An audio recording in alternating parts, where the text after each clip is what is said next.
हाय, आपण आता गोडी डाळ बनवत आहोत. डाळ कुकरला लावून घेतली होती. आता आपण तिला फोडणीला देऊया. टोप ठेवलेला आहे गॅसवरती. आता आपण त्याच्यामध्ये 1.5 चमचा तेल टाकूया. 1 चमचा राई, जिरं तडतडलं की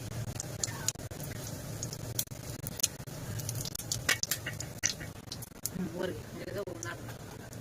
आता आपण राई टाकूया. राई चांगली तडतडली की लसूण टाकूया. लसूण, कढीपत्ता आणि लाल मिरची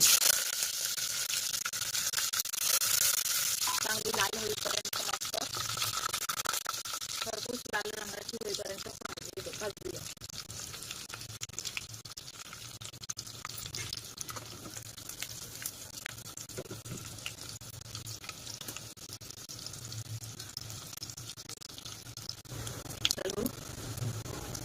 चांगली लाल झालेली आहे. आता आपण हळद टाकूया आणि 1 चमचा हिंग.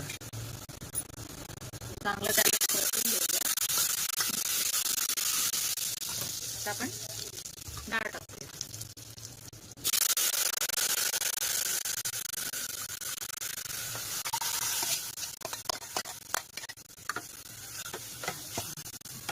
तुम्हाला जशी पाहिजे तसं पाणी टाकू.